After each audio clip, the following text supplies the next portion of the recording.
안녕하세요. 백화신당입니다. 자, 이번 시간에는 저 개인적인 예전에 신령님한테 혼났던 얘기, 저 개인적인 이야기긴 하지만 재미나게 들려드리도록 하겠습니다. 자, 제가 2012년 됐을 때, 2012년도였던 것 같아요.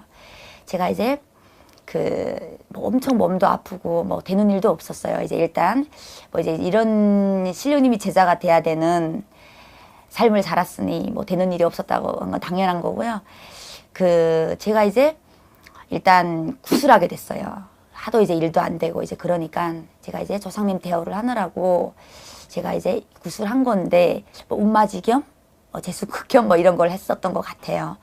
자, 근데 그때 지금은 제자가 돼서 신장 때가 뭔지 이런 것도 알고 있지만 그때 당시의 얘기를 2012년도 때 저희 마음 그대로 얘기를 하면 가시마엉망이가 두 걸 지었다 이렇게 말씀을 드릴 수가 있어요. 지금은 신장 때를 잡고 저한테 무감을 좀 세워서 제가 가물이 많고 이러니까 좀 그때 제자님들이 저를 좀 이렇게 눌러주려고 했었던 것 같아요. 좀 눌러서 사업을이나 영업으로 좀 돌려주시고 싶은 마음에 저한테 신장대를 들렸던 것 같은데, 그때 당시 제가 신장대를 두고 정신없이 제가 그냥 그때는 일반 제갓집으로 갔던 거죠. 12년도 때는 정신없이 뛰고 어느 순간 막 뛰다가 딱 서서 저한테 하는 질문이 있었는데, 정말 그때는 제가 딱 요 머리 위에 45도 정도 위에 지금으로 말하면 불사 할머니시였던 것 같아요. 그때는 그냥 흰 저고리를 입었던 할머니다라는 얘기만 제가 했던 거죠.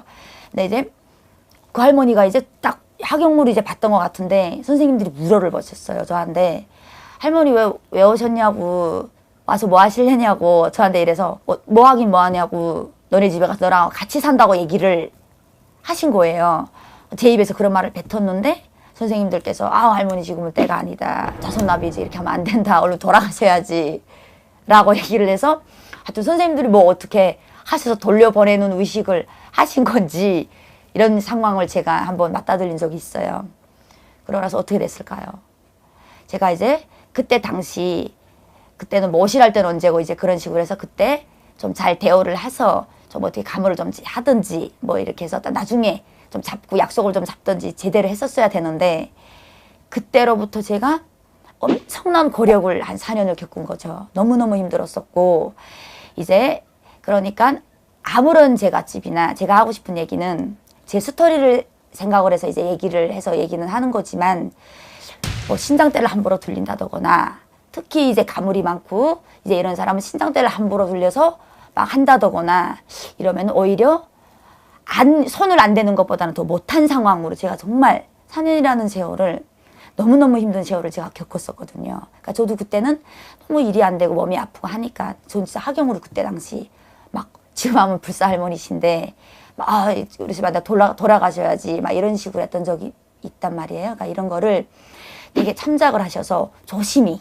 한번게나마 신장대를 들려서 신령님을 정배를 하시거나 모시거나 이런 거는 좀 되게 무지무지 혼이 나고, 그때 아마 할머니랑 내가 할머니 제작기를 가겠습니다 라는 약속을 제대로 했으면은 제가 이런 일이 아마 없었을 것 같은데요.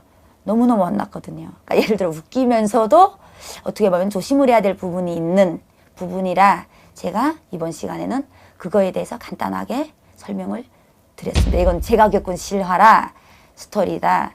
아무튼 이러한 상황을 조심 있게 해야 된다라고 말씀을 드릴 수가 있어요. 자, 이번 시간에는 여기까지 마무리를 짓도록 하겠습니다. 다음 시간에 또 좋은 주제를 가지고 찾아뵙도록 하겠습니다. 감사합니다.